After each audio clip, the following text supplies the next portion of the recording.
Welcome to the weekly deep dive. If you're anything like me, you probably feel like the amount of information coming at us right now is overwhelming. Between the AI breakthroughs, the stock market swings, crypto, and the general economy, I found myself reading endless newsletters and listening to podcasts. I was consuming information piecemeal, and honestly, I felt like I was missing the bigger picture. So I decided to fix that.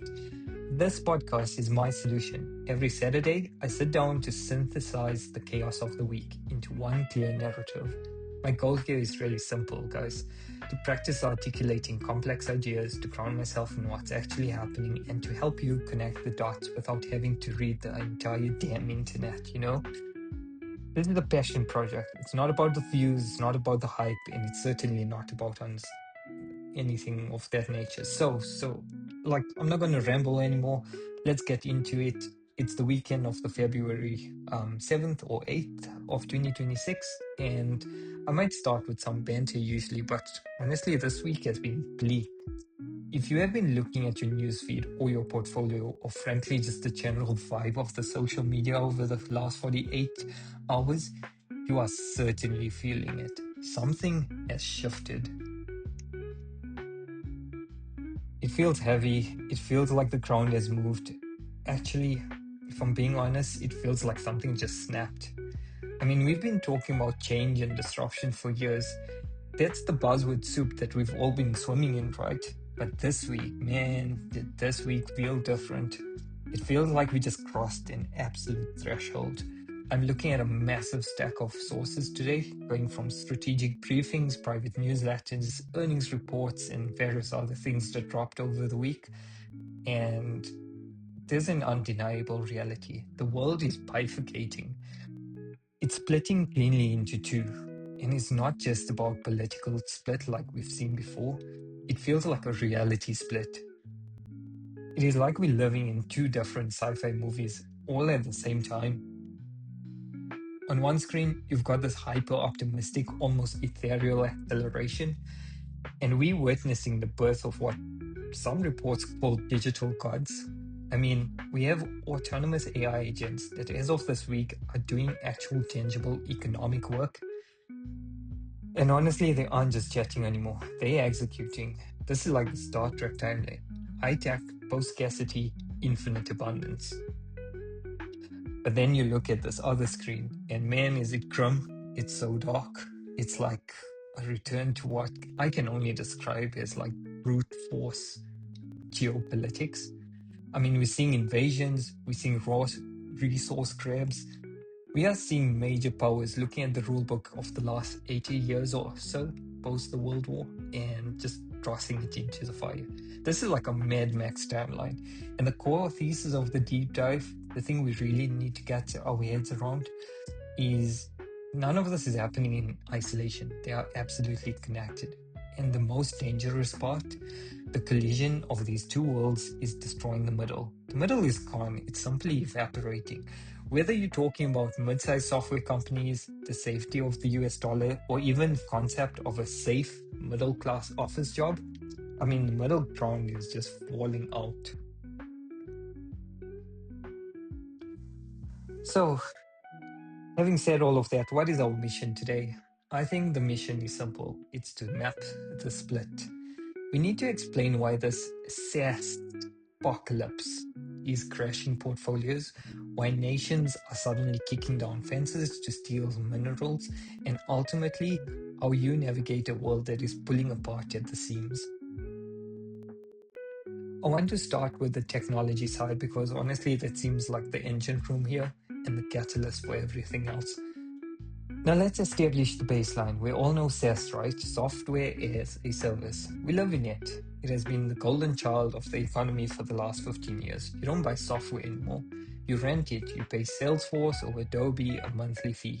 Investors worshipped at the altar of SaaS because it was predictable, recurring revenue, the closest thing to a guaranteed annuity you could possibly find.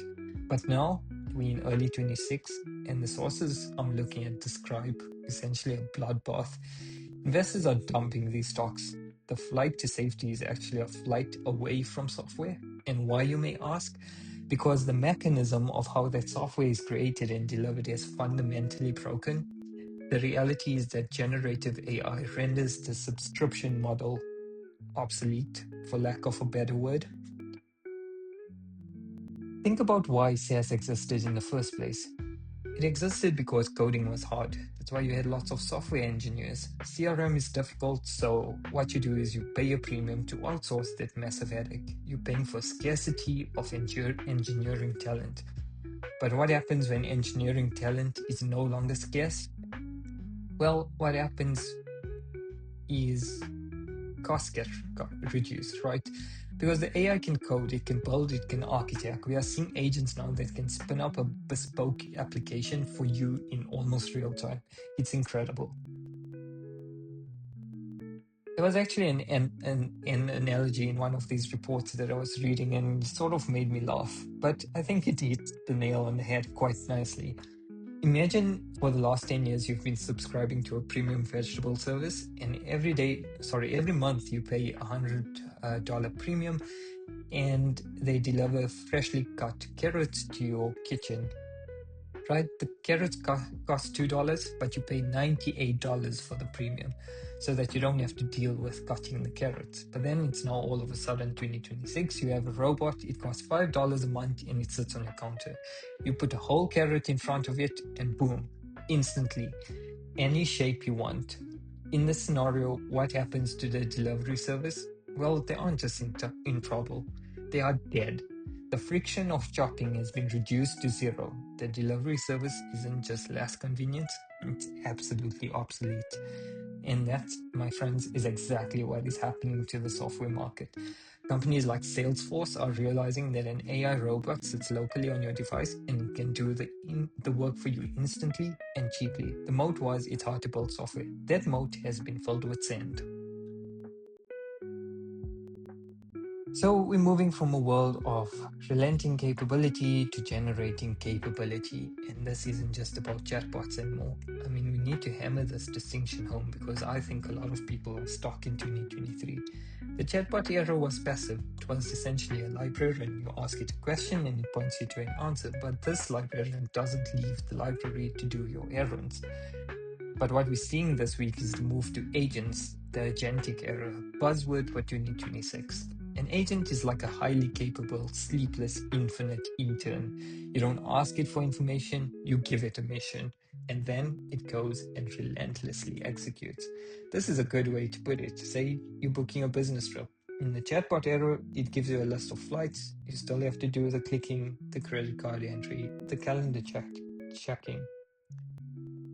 With an agent, you pick up your phone, you say, plan my trip to London, keep it under $3,000. I need an aisle seat and I don't want it to conflict with my board meeting. And then you put your phone down and the agent logs in as you, it checks your calendar, it books the flight, it navigates the seat selector, and it enters your payment information. It executes, and this is the shift. And with open source projects like Moltbot emerging, this isn't just for big enterprise tools. It's running on laptops, it's running on phones, and it is shadow IT on steroids. So, on one hand of the board, we have the digital realm becoming frictionless and magical, but we have to pivot. We have to look at the physical world, the meat space. Because in the digital world is becoming magical, whilst it's becoming magical, the physical one is becoming medieval. Honestly, the phrase that comes to mind is might is right. Since 1945, we have lived in a rules-based international order. If you want your neighbor's copper mine, you don't just invade it, you negotiate, you use the UN. But the sources suggest that that order is effectively dead, and it's not just a rogue states dismantling it, it's major powers. We are seeing a hard pivot from digital code to physical force. Why? Because the digital gods need to eat. You cannot have the AI revolution without physical infrastructure. You need chips need rare earth minerals, data centers need energy, oh boy, ungodly amounts of energy. The digital acceleration is creating a physical scarcity. And when resources become existential, the gloves have to come off. The briefing points, or the reports I've read, points to the US military intervention in Venezuela. It cuts through the noise and says bluntly, this isn't about democracy, it's about securing the largest oil reserves in the world because the energy grid is buckling. It points to Greenland, the pressure there isn't about fishing rights, it's about minerals. It is 19th century imperialism. The analogy here is the HOA versus the fence kicker. Civilization is usually like an HOA. It keeps peace, you file complaints, but now the HOA has dissolved. And the guy with the biggest muscles, let's say the US in this analogy, decides he needs your garden hose. He doesn't file a request, he kicks down your fence and he takes it. And because he's the biggest guy, nobody stops him. This is might makes right. This creates a terrifying disconnect. I'm sitting here using an AI agent to seamlessly book a vacation, while my government is kicking down fences to steal the minerals that make the agent work. And that bifurcation is freaking out the financial markets. Money hates uncertainty, but it hates structural breakdown even more. So where's the money going? The reports call it the barbell strategy. You put your capital at the two extreme ends of the risk spectrum and you completely avoid the middle. Normally, the middle is the safe zone, corporate bonds, US treasuries, but right now, the middle is the kill zone. We already know mid-sized software is toxic, but the scariest story is the US treasury bond. There is a fear among investors that the Federal Reserve is being politicized. If the president treats the central bank like a personal piggy bank to fund these resource wars, the dollar loses its status as a neutral store of value. So investors flee to the ends of the barbell. End of number 1, hypertangible assets. Gold, silver, commodities. Things you can touch, things that are tangible. Silver is up over 300% this year due to panic buying. This is the market saying, I don't care about yield, I just want to own something a politician can't print. And number 2, hyperdigital assets. This seems contradictory, but it's so logical. If you believe that disruption is real, you buy the infrastructure that powers it. You buy the compute, space-based compute, advanced AI chips, energy. You own the silicon and the electrons. And this leads us to the only corporate structure left standing, the super entity.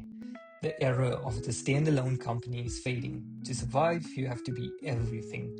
Look at the merger detailed in some of the reports this week. SpaceX, xAI, and X combining into a single private structure valued at $1.25 trillion.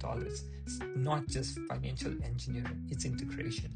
SpaceX is the body, the physical infrastructure, and global connectivity. xAI is the brain, the intelligence, and X is the nervous system, the real-time data flow of humanity. And notice where they are building. They aren't building more data centers in Northern Virginia. They are putting data centers in space. Why space? Because space has no regulations. You aren't subject to the California power grid caps. You aren't subject to GDPR privacy laws. You are effectively sovereign. You are a super entity bigger than a nation state. Now, I want to bring this plane down to the runway of regular life because there is a human cost to all of this, and it's sad. Dario Amodei, the CEO of Anthropic, dropped a number that made my stomach turn. He warns that 50% of entry-level office jobs could vanish in 1 to 5 years. We've heard robots are taking over our jobs for decades now, but this time it's different. Man, is it different. Previously, tech replaced muscle or routine calculation. The ATM replaced the teller, but not the banker. This wave replaces cognition. It replaces the cognitive middle. Think about a junior associate at a law firm. They read, summarize, and draft. This is glue work. Agents are the glue now.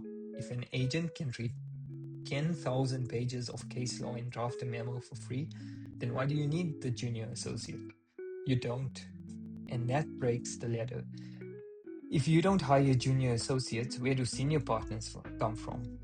We built a society around the white-collar middle class, and now the bottom rung is being sawed off. It is a lot to process, but we have to find the path through. The briefing offers, or the reports at least that I've read, sort of offer 3 strategies to navigate this. So let's start with strategy 1. Long sovereign hardware and energy. Feed the beast. Invest in nuclear, uranium, and independent energy grids. Or strategy 2, the hard money hedge. Gold and silver, not as a trade, but as insurance against the system breaking. And strategy 3, avoid middlemen. Be very careful with back-to-back SaaS companies that don't own their data. If they just provide a nice interface, the AI will replace them. Simple as that. So I want to wrap up with a final thought, something that wasn't explicitly in the reports but screams out to me of implications. Think about the picture we just painted. We have the most powerful intelligence in history being hosted in space-based data centers controlled by private super entities. And meanwhile, down here on Earth, governments are fighting over the mud, kicking down fences for oil and minerals. The old powers are fighting for the crust of the Earth. The new powers are capturing the sky and the intelligence. So then the question is, who is actually in charge of the future? Are we looking at a timeline where Earth becomes just a resource colony for a digital civilization that orbits above us? Are we the citizens, or are we just the workforce for the digital gods? That is a question the bifurcation forces us to ask. I mean, honestly, guys, good luck out there. Stay curious, and I will see you next week.